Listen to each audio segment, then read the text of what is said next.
Hello, everyone. Welcome to the Tukul session today, and I'm your host, John Wong. Thank you very much for finding the time to come to this space.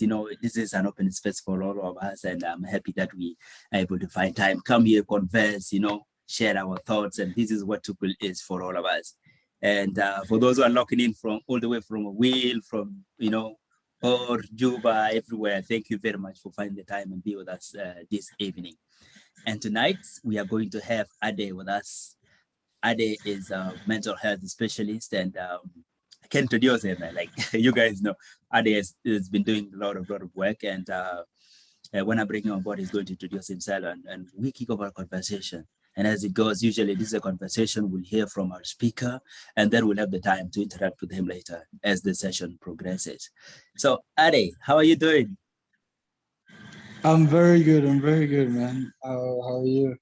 I'm doing well. Thank you for finding the time to be with us in the Tukul session tonight. We really appreciate it. Thanks a lot, man. I've actually been looking forward to it. Yeah. Thank you very much. And our participants also, thank you very much for the time. So Ade, yeah. Yes. Everybody hears about what you are doing, man, and people appreciate so much what you're doing. But I know I can introduce, that would be like doing understatement, like to all of what you are doing. So maybe would you like to share with us a bit, like bit of introduction of what you're doing, and so I'll give it to you. Well, I mean, most of the guys who are here. First of all, my name is Mandela. Mandela Matur, but I just like to be called Ade, and I'm an author, I'm a slam poet, I'm a spoken word artist, and and also I'm a creative arts therapist. That's what I major in, which is so much of more mental health, basically, but like mine rotates around more of using different creative arts and things around us to just be basically to heal people, or like to just spark a certain bit of healing. And yeah, so basically that's me. I have a couple of books published. You guys can get them anywhere online and anywhere here in Dubai. Yeah, so I'm excited to really be here. Hey, thank you for the introduction, Ade. Actually, it's good to know already, like some of the works that have gone out, from you, and the work you're doing around mental health. And mental health is something that is, to me, it's something new. I can't give it, I can't give it a name in my head. Maybe you would like to start off from there, like what exactly is it like? What's mental health actually? Yeah. Yeah. First of all, I think I would want to first take it back a bit, like just the whole concept first of mental health, and how is it so different from physical health? Like, how is it so different from the rest of the things that people go through? So maybe let's give an example. Somebody has malaria, and then the other person is having bipolar episodes. How is that different? Or like, how does someone's mental health affect their physical health, basically? So it's so basically mental health is just a state of being, like a state of well-being mentally, basically. And once the mind is a state of well-being, then you can proudly say that I'm having good mental health, because there's a balance between all the domains of your life. And with our life as people, we have very many things that make us tick every day. There's very many things that we do that make us become who we are. So if there's no balance between all of these things around us, and this is just from simple things like your health, both physical and mental, things like finances, things like family and friends, things like fun and recreation, things like romance, things like personal growth, things like career-wise. So if all this stuff is balanced, and you feel there's a balance between all of these around things like your personal environment, actually. So if all this is balanced, then you can proudly say that I have a very good mental health, because there's nowhere, or like there's no aspect or domain in your life where you feel something it's pulling you down. So That's how I like to define it. I mean, there's a couple of definitions by World Health Organization and all of that, but they just go into more complexities and all of that. But I just want to bring it to the most simple, like to our own personal life. All of these things that happen around us, basically, they sort of affect our mental in a way. Okay. Yeah. Wow, that's good. Actually, talking of physical and mental health, like the way we usually go here in South Sudan, it goes like, if I have headache, and I have a bit of fever, I'll be like, hey guys, malaria caught me, even before seeing the doctor, So exactly. Yeah. If I have a stomach upset, I'll be like, yeah, I have stomach upset, So in mental health, at what stage do I even feel that, hey, I'm not well now, I need to make a rush for for support and have somebody help me out. I mean you that's something like if someone would really feel personally, because it reaches a certain point where you feel that you know yourself more than anyone. So like if you have any issue, let's say you isolating yourself, this like you feel like I have social anxiety, I can't be in a group of people and fit in, like I'm struggling to just maintain my composure in front of people, or like I'm very anxious every single time when something's about to happen, like it's a lot of worry that happens. These are also just these are like some of those small signs of mental health, the first signs that you will see before even you start to feel the symptoms. So if you feel isolated, you feel there's withdrawal, you feel you feel there's lack of concentration, you feel I'm not sleeping well, I'm having a lot of insomnia, you feel you're not eating, literally there's loss of appetite and all of that, you can or you can't relate to the people around you no more. And these are just all the signs that they will show that you're struggling with something mentally, and you need to also say the same way like malaria, like, oh, I think I'm having malaria. So you'd be like, I think I'm getting a little stressed out. Okay. So it all starts from stress, basically. Yeah, actually, and then my experience sometimes is somebody will tell you, man, like you are not yourself. What's going on? Exactly. And then I'll be like, I am fine. I'll be like, I'm good. But it could have, it could have appeared outside exactly this guy is disturbed. But to me, I still have the internal perception that I'm still fine. Exactly. Has it ever occurred to you that way? I mean, you start to you feel everything is normal and you have everything under control, but then physically people can see, like, either it's just physical fatigue, they will just see your face, you just woke up and you had a long night and you've gone to work maybe let's say around 10 and you're there at work and the whole day has gone, but you still look very tired, and then someone will ask, did you sleep at night? So it shows, even though you can't really tell most of the time. And that is the funny bit with things to do with mental health. They creep in on you. Let's say an example like depression. Just for context, if anybody, I'm going to speak like I'm going to assume most of the people here already have basic knowledge of mental health. No problem. So let's say it's something like depression, basically, and you'll feel it. You'll feel it, but then that's after a while. It will keep creeping in on you, and you start to feel like everything is okay, but really, everything is not okay. People around you can see it. Okay. Now going by that, actually, I once came across this piece of information, like random information. The way we get random information online, and you can't make sense out of it. And somebody wrote like, people who are in quotes okay actually need to go for therapy. I was like, this is becoming tricky now. Where do I draw the borders? Nah.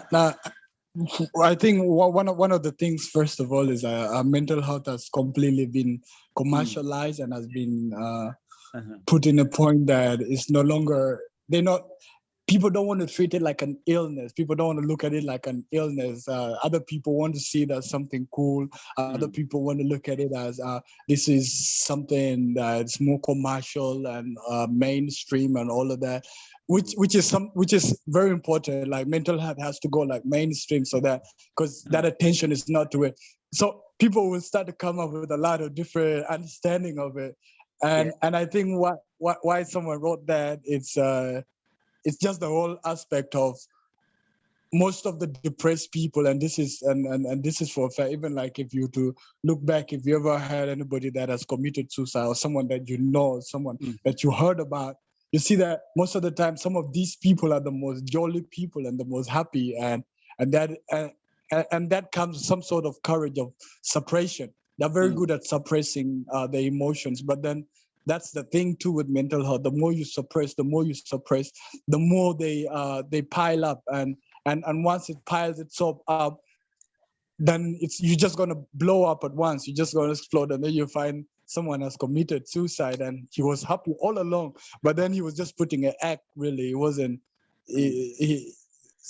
And that comes with all the stigma that comes with mental health. Because if I know I'm going through all of these things, and I choose to put an act, like I'll smile. I mean, personally, I've been through this stage. Like I've had a point in my life where I had to be okay for everybody around me. I had to be okay for in front of so many people. So like I had to maintain a certain smile. I had to maintain a certain character. I had to maintain a certain behavior that I'm more familiar with, because of the aspect of, if I speak up about how I feel or what is going on with me, it might just be seen as I'm probably being overreactive, or I'm being dramatic, or like I'm seeking attention, or so that's how most people feel. Like so if somebody says that, like, those who are happy and smiling are the ones who need to see a therapy, well, I mean, it's a bit out of context in a way, but then basically if I'm to rephrase that, is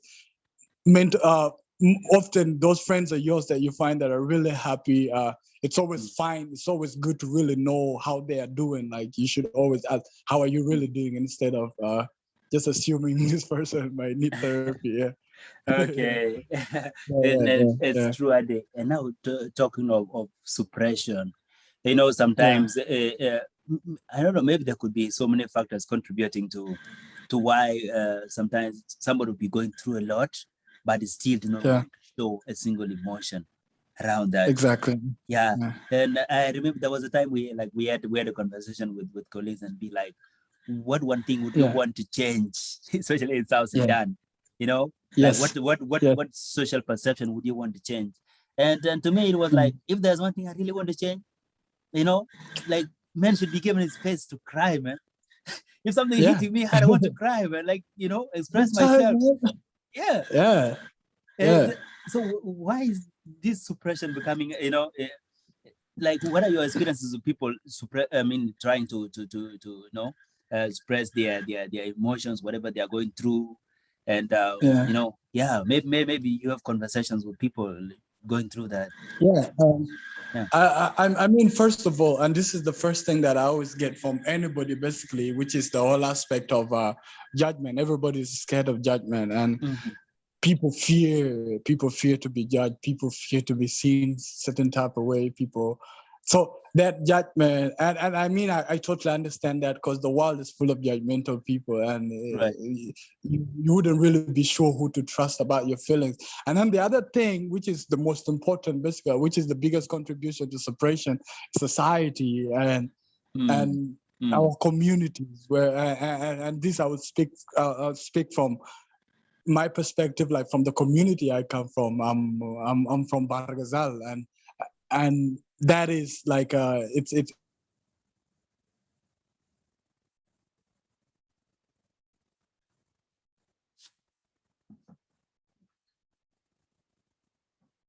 I think I'm losing your voice. big word, like we change for those who don't understand, like why don't you be a man? Why don't you act like a man? You know what I mean? Yes. So that in itself, it's already holding people down. Like if me myself, I'm hurting, I'm going through something, you know what I mean? I'm totally going through something and I can't speak about it because I'm going to be scared about the people around me, my uncles and stuff. They're going to think that they're going to think I'm maybe somebody's talking in the background.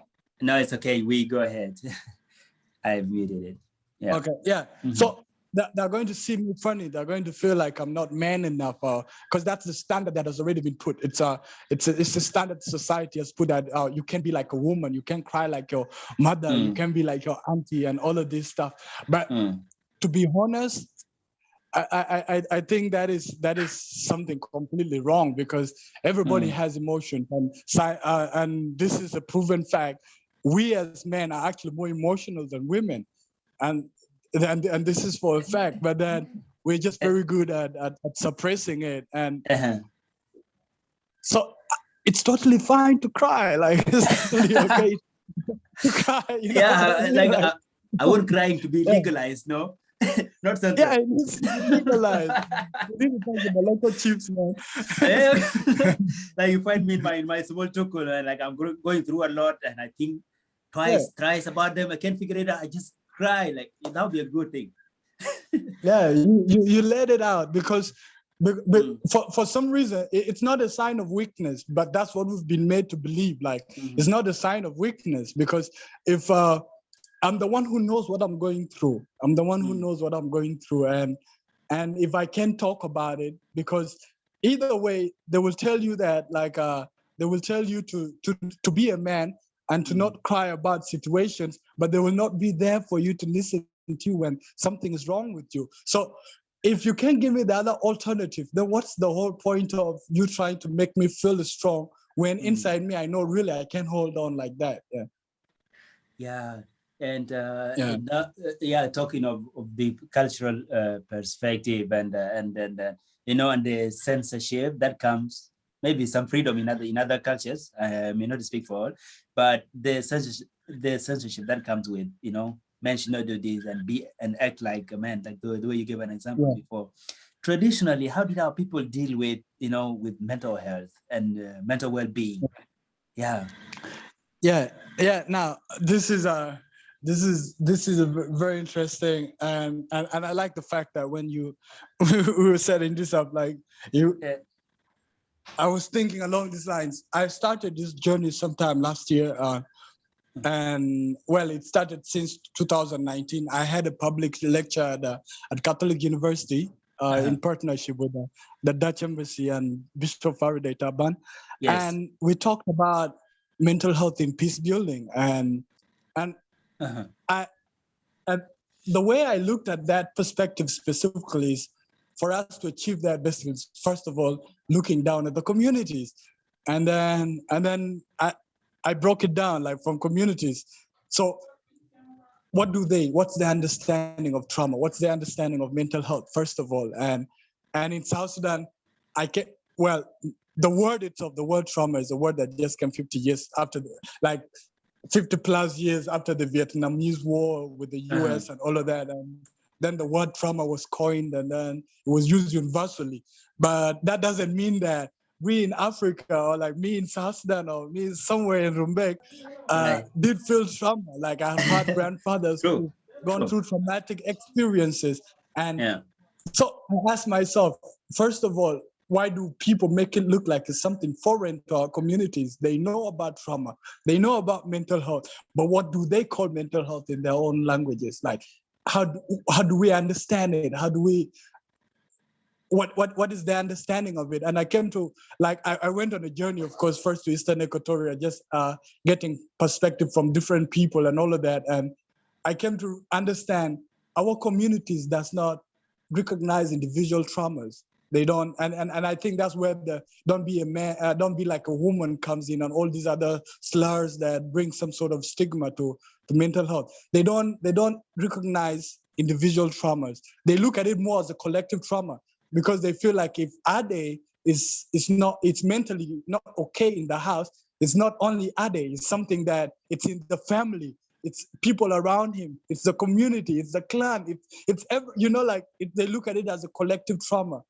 So if you say I'm stressed out or I'm depressed because I'm failing to manage my time better, yeah, well, I'm looking at it now from the modern perspective. These are like first world problems. Yes. uh, Yeah. I'm not. One of the things depressing me is I don't have time for so many things because I can't manage my time well, and Right. that is your depression. I mean, like I've had people talk to me about that is one of the things that is depressing them so much, or like it's causing too much anxiety. It's messing up their mental. Now the communities will not, or like the community we come from, will not recognize that because they feel that is something you can change. That is something you can do something about. It's something in your control. And you can say, they will not, yeah. Yeah. And this is for a fact. And if you look at it like mentally too, like there's so many things that happen. Like there's so many things that happen. Let's just look at things like stress. Like when you're stressed out, what is stressing you out? Is it something you can change or is it something you can't change? If it's something you can change, then change it, alter it. And if you can avoid it, you can even avoid it. But if something you can change, you accept it and you trade on, you go on with life because you can't really do anything about it. So now the community puts me in a position where they tell something like that. That's a collective trauma. You see what I mean? Like Yeah. they be like that. If somebody dies in the family, it's not going to affect only Ade. It's going to affect Ade's siblings. It's going to affect somebody. It's going to affect uncles. It's going to. So it becomes more collective, and they now all the approaches they have in their communities, or like in so many different communities, depends. It depends.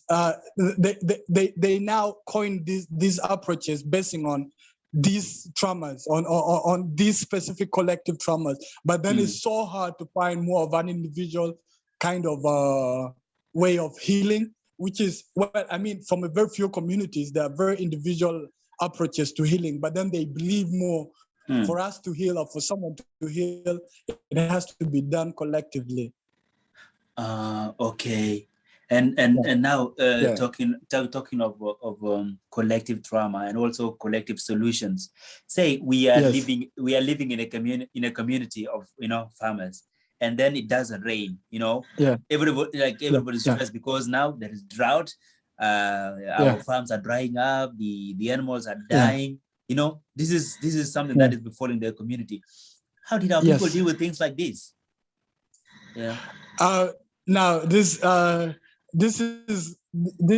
in a way it's going to be. I mean, like so many people have already very bad perspectives or like different understanding. Me myself, I would say like first of all, I believe the world has so much that we are so ignorant about, and there's so much mystery to it, and there is so much that is happening that many people don't really see like that. So I've not had a scenario like that of like them telling me, but I'll give a very simple example with things to do. Like I was in Terkeka, and the Mundari people, I sat down, we had a lot of conversations and all of that, and they brought about 5 different traditional healers. Okay. Traditional healers and some local chiefs that are believed to hold some sort of supernatural power and all of that stuff. So I came to understand in South Sudan, traditional healers and actually witch doctors, which the JCC has been locking down all over South Sudan, Juba. Yeah. These people have been at the forefront of psychosocial support from way back. These traditional healers have been at the forefront they've been like the psychologists of the communities. And this is something true that and I can testify to, because they have shown me young people who've been stressed out, or like who've been known in the community to have gone mad, or like to have gone bipolar, or to have suffered schizophrenia and all of that. Like back to the community, very responsible people, after having treatment, like holistic treatment with these traditional healers. And that now makes me understand. It makes me ask a question like, how, like, why are we why don't we understand these things first? Yeah, like why don't we understand this perspective first? Why don't we understand how the community looks at these first? Because in a modern world, for you to talk to me as John Ngong, as your therapist, you'll have to trust me. You'll have to know that I'm someone with someone who's going to listen to you, someone who you can open up with whatever's going on with you. You have that is a total. You have to also be sure that I'm not someone who's going to judge you. True. Now, what would compel someone in a community who's probably going through an abusive relationship, or like someone who's going through who's suffering from PTSD? Yeah, let's say that someone who's a soldier who's gone to war for a very long time, and then he comes back and he's suffering from post-traumatic stress disorder, and every single night he just screams and runs away because he's hearing all these voices from and gun sounds and all of these things from all the wars he's been to. And then this kind of person, it's taken to a traditional healer and they have conversation. Literally, they don't do so much. It's literally the same thing. It's more like a placebo effect, like just the fact that they already believe that these traditional healers have a healing for me. That effect already helps. It already helps them in a way that they start to see healing, they start to see transformation just by having conversations with traditional healers. And of course, with some herbs and all of these things, more like antidepressants in a modern world. So we already had a system. Like our communities already had a system. So if I go there and like in Capoeira, I met a young girl who was raped, and they were in a children's space, like a young girl's open space and all of that, friendly space. I sat to her and I told her, okay, what's going on? Like more like I'm trying to approach it from a therapeutic point of view. And she told me something simple, like I can't even talk to my father about what happened to me. Why would I talk to you about it? Yeah. So you see how that, like, there are things that don't work. There are approaches that don't work. They already have their approaches. And I'll give you another approach again. And this approach goes all the way to Rumbek. And this is, let's talk of an aspect of loss. Like you as Ngong, God forbid, of course, you lose your wife, yeah? And you're depressed. Of course, that's a very hard moment. Your kids are left to you and all of that. What they do, and this is one of the clans there. What they do basically, it's you as a man, like that the night before the burial of your wife, you are like the elders, the traditional healer. They ask you to, like, your woman's body basically, it's brought into your room, the bedroom that you share with your wife, and it's laid there in the coffin, and you have to sleep in that room the whole night. And your mother will encourage you to open up to your wife that is dead. Speak to her the whole night. Cry all you want. Do whatever. But they're going to leave you and your dead wife inside that house, and you figure whatever out on your own, basically. So once you're in there, of course, there's going to be a lot of fear. Fear is going to consume you, and then after the whole fear, you now reach a point where you're numb to that, and you break down, and then whatever that happens inside, that's between you and your wife. And then the next day, they expect you to dust everything off, because you're not going to cry. You're going to give your wife a proper burial, because you have already said everything that's inside you to her. And you're going to bury her with all those thoughts. And they believe that she has listened to you. She has listened to your grievances.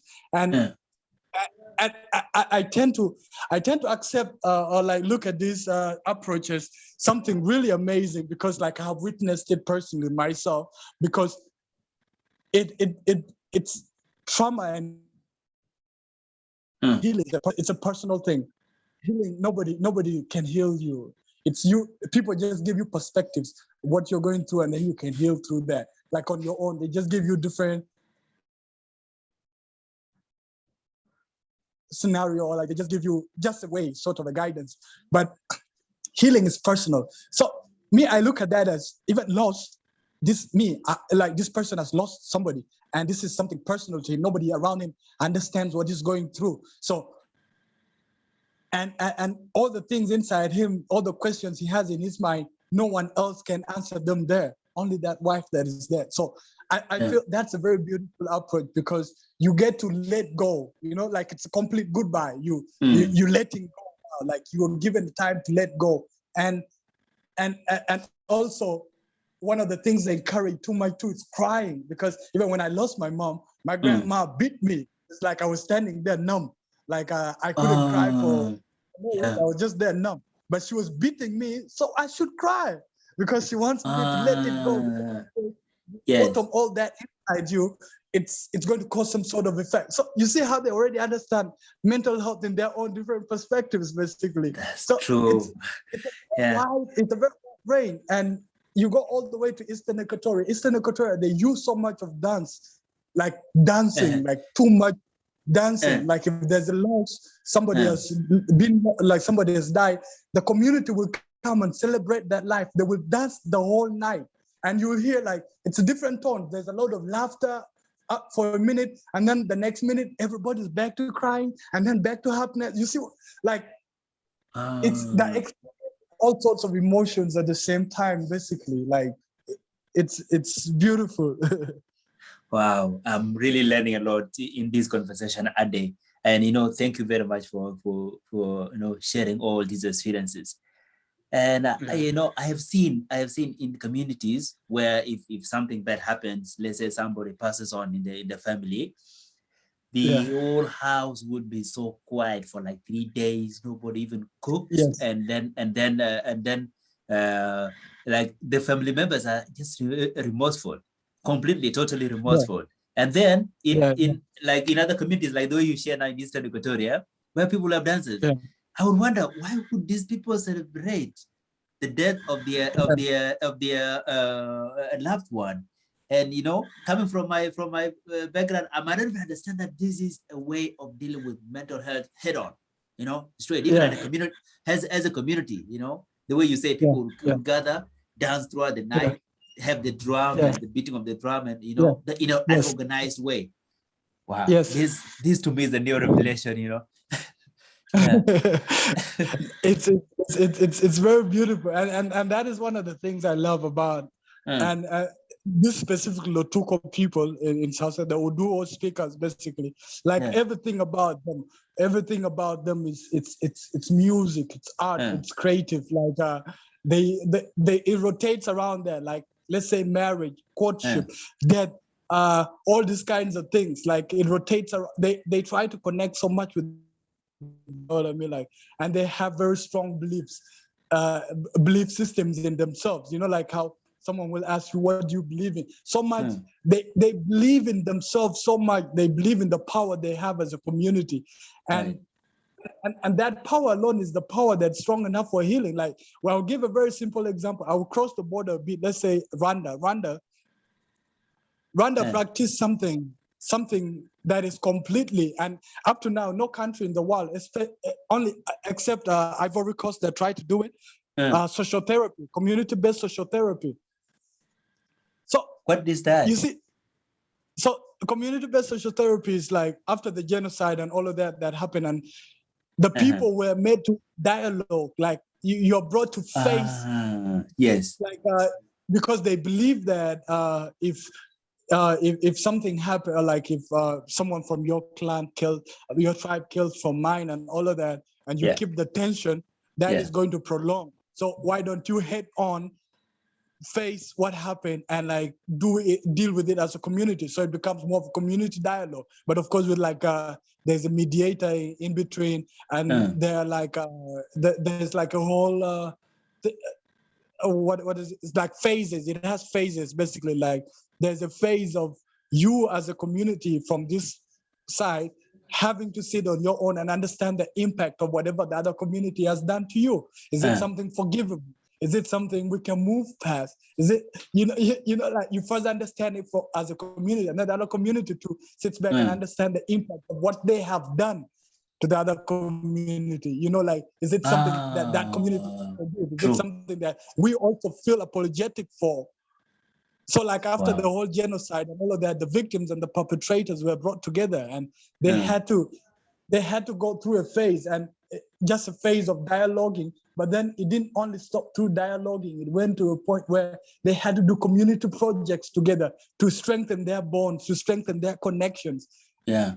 Like you get to work on something together with someone who's a perpetrator, and you are a victim of that person's tribe or that person's family or whatever. Because at the end of the day, it's the families of the people who died, and the people who killed that sat down, because those people were already not there. So you see, that already becomes a genuine kind of healing. It becomes a genuine kind of healing because it's collective, and it's something that comes from the people, left in people's hands. No one is coming to impose on a person this. And I feel that's something most South Sudanese communities embody to, like they embody so much. They feel that if they're given the chance to create their own healing just with guidance, they can actually heal. Wow.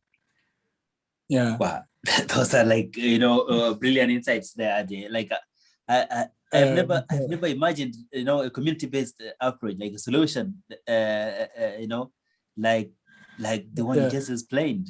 I know in South Sudan we have been going through a lot, and intercommunal clashes all over, as this sectoral politics and regionalism, like these things. Yes. Wow. Yes. Yeah, like these are approaches And, we could do operationalize here. What do you think? Yeah. Sorry. I'm saying the approaches that you shared, like the example of community-based therapy in Rwanda, the example you gave, and what our people have been going through here in South Sudan, this tribal politics and the conflict that is affiliated on regionalism, things like that. Do you think it's something that we could adapt or use? I mean, well, me personally, from where I'm working, like we're trying to actually pilot it. We want to see. Okay. We're trying to give it a shot and see how it could totally work. I mean, like it could work perfectly, because one of the things is, I'll give you an example. Let's say, Rumbek, if sometime back there was a lot of killings that were going on, and it was between different clans, basically, like over cows and all of that, and then someone got killed, and then there was revenge that happened, and then kids and women were shot in between the whole fight. And the people who shot, the people who did the killing felt bad. You know what I mean? Even the people, they felt bad because they felt like it's not supposed to be that way. We're not supposed to harm kids. And even like the people whose kids like were harmed, they took it very lightly. They were like, like it's no longer it's no longer a genuine fight. Like, why would you involve wives and like women and kids into something like this? So if they already have that rationality, like they already rationalize their killings, which means they are very open enough to even sit down and dialogue with these people and like have conversations about the impacts of what happens. And it's something that totally needs to be given a shot. It should be tried, and I feel it can work. It can work because South Sudanese are very open people, and we are open to to learning. Like,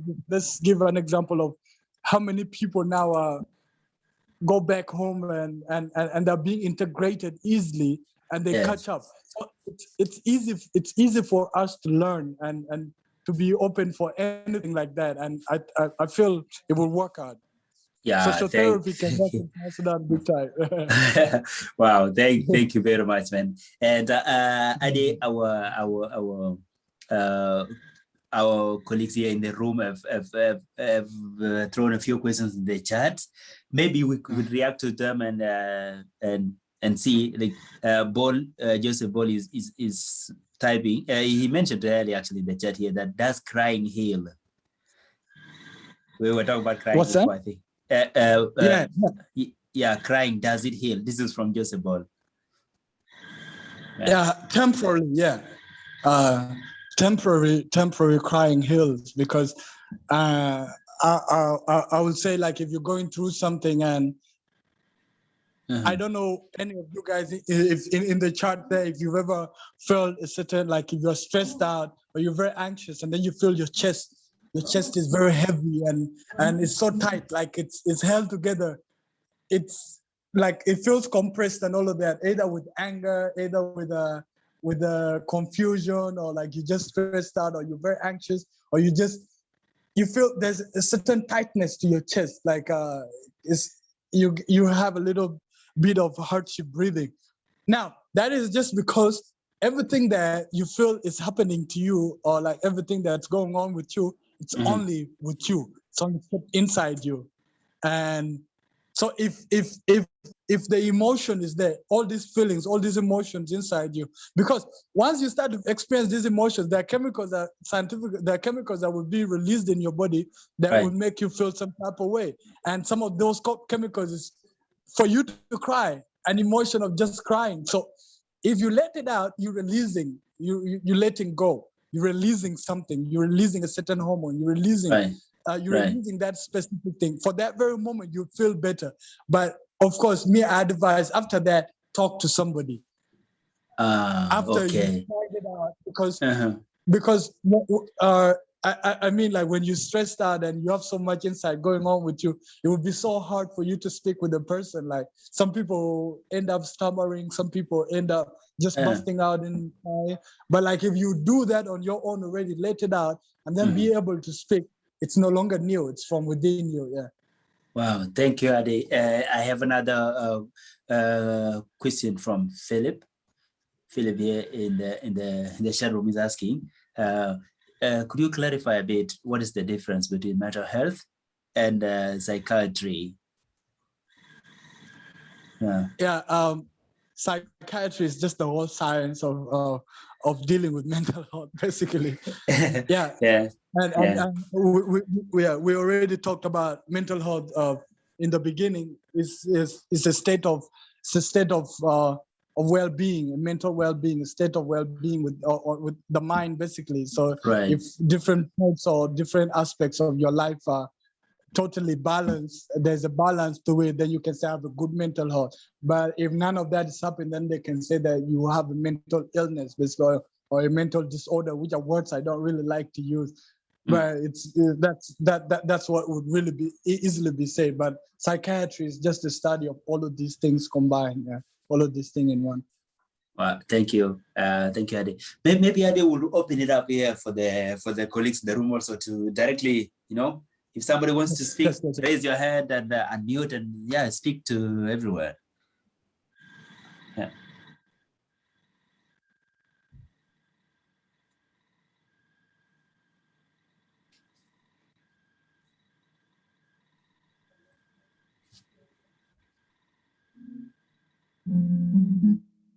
Assume they don't have any question. Yeah, I will take it that there is no question in the room. Maybe we can. There's a question. One question here from Philip. Philip, would you unmute and go ahead? Okay, thank you so much, Mandela. You have brought it to the exactly what we expected from you. I want to know whether, since you have been doing this, do you think with interference of culture, as you mentioned, some culture use that approach to achieve? I also believe, because I have seen some, but mine is theory. It has nothing to do with practical, which I might have empirical evidence. Now, what do you think that can work best? Assuming that you want to come up with a strategy, do you need some support with such kind of people? And if you need some support with such kind of people with mental health, as you mentioned, what could be the help in that particular community? Thanks for that. I think one of the first things that we always forget as humanitarians or like doctors or whatever, it's just the whole aspect of we don't work with the communities enough. Like, I mean, South Sudan, first of all, South Sudan has no, and this is something I proved with the Ministry of Health, because the first report on approaches to mental health, we just published it a few weeks ago. And Wow. South Sudan doesn't have approaches, like its own approaches to mental health that were already been existing for a very long time. So everybody just picks around. Different organizations are using PM Plus, MHGAP, or whatever. Like it's just a whole lot of approaches going on, and all these approaches are neoliberal. They don't work in our communities. So for us to help people like that is to work with them, Philip. Is to make a healing part. Like it's in their hands. It's not. We're not imposing anything on them, but we're working on them. We're asking actually for their guidance on. They let you know the things. Of course, part of what I'm doing right now is documenting most of these approaches and put them into manual that can easily guide healing. But then it's to combine both the professional aspects or the professional approaches to some of these community approaches, and find a way of working together with the community instead of working against things that they already believe in. Thank you so much. Because why I'm asking, it seemed like looking at this perspective and with culture interfering, interferences, maybe you involve some stakeholders like community. Look at what you have mentioned earlier, that in Rumbek side, that kind of giving you a chance to have your wife for the whole night. You confess everything you have, and because they believe in it, they believe in it is stop what we call stigma, and at the end of the day you are relieved. So I think it could work best if you involve community related to the culture, depend on the culture aspects. You respect that culture and integrated that culture, it will help you. Again, I think if it comes to hospital, and I think you have mentioned it earlier, we don't put that kind of trust in hospital. I think in hospital, if we have those counselors, those who might have a study, those kind of feeling, like you have mentioned, mental health, mental disorder, there are some people who take care of those people in hospital, of which you can explain every stress you have based on the trust and one-on-one. I think counselors also could be part of this program to make it a success. Totally, and this is what I'm saying. But then, for it, that's a combination. I'm saying bringing approaches that have already existed for a very long time, that are recognized, of course, internationally, and then combine them with some of these community approaches that are approved by culture, basically. Yeah. Wow. Thank you, guys. One hand from Bona. Maybe Bona, you can unmute and go ahead. Thank you, guys. Ladi, for the talks. Basically, what I want to ask is, like, you talk about the stress, basically, and across South Sudan, stress is the main major here, and some people actually sometimes it's come to some major illness by stress. So, Adi, what are some of the mitigating measures, basically, that you may advise us to be put in place? Yeah, some of us actually stress on a daily basis. I mean, like, thanks for that. I didn't really. I could have done that way in the beginning of before we even went so deep into this, because there's so many things. There's so many things that you can do as a person, basically, before. Just if you recognize all these signs of mental health and stuff, first of all, is just being able to. I'm going to just focus on the stress specifically. Let me just use stress because that's something everybody has commonly, and that's something that is not easily diagnosed by anyone to say that. Because if I say depression, you have to get diagnosed to know that you are depressed, basically. So let's say stress. Stress, first of all, is you understanding that I'm stressed out. If you can recognize that you're stressed out, that is the first step. And then you find why you're stressed out. that is the second thing. If you know why you're stressed out, then it's perfect. And then something I mentioned early on, if you now find out why you're stressed out, then you should ask yourself, this specific thing that's stressing me, is it something in my power? Is it something in my control? So let's say, am I being stressed out because of my thoughts? Am I being stressed out because of what I'm doing? Am I being stressed out because of what I say? Am I being stressed out because of my work? Because of the people around me? Because all these kind of things. If you can understand that now, then you know exactly, okay, all these things are in my power. So what do I do? So basically, you can either avoid the situation or whatever the stress is, or you can easily accept the stress if you can't really do anything about it, or you can alter that same stress and move into a different, because nobody's holding you hostage. Let's say a person it's a stress to you. You can alter that because it's not someone, they are not holding you down by force, literally. You don't control what people say. You don't control what people say to you, but you control how you react to that and how you respond to that. So basically, you alter that. And then the last one is you adapt. I like to call those my 4 A's. I come up with it personally. Okay. Yeah. If you can understand, if you can understand whatever is going on with you and you accept the situation, you or either avoid a situation or alter a situation or adapt to a situation, then you can easily maintain your mental health, basically. Like, right. I mean, I can break this down, but it will take us to a very long time. So I'll just no problem. Yeah. Oh, wow. Wow. Thank you guys for the interaction. And thank you, General Ladi. Basically, me, like, okay, I have one principle. It's like, what? Yeah. Okay, if I stress, I just used to say, what happened? Or I just say, to be good. Okay. From there, I just that's another way. That's another. That's good. Yeah, like you. Yeah. Correct. Yeah. Let it go. That is postponed. Perfect. Let it go. Wow. Yeah, nice. This is good. Yeah. Wow. Thank you, guys. It has been a wonderful. Like, to me, this is, I've learned a lot.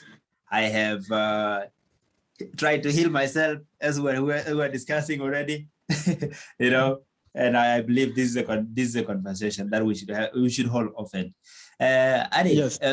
How do people generally perceive the mental health work that you are doing, and that is also that Philip was saying before, that we should have counselors in hospitals and properly doing counseling. First of all, do people take it seriously that you are like like this is a profession? Does your family say you have a job? Or do they say it is? My dad says that I'm Dr. Majanin. Like, why would you get to that?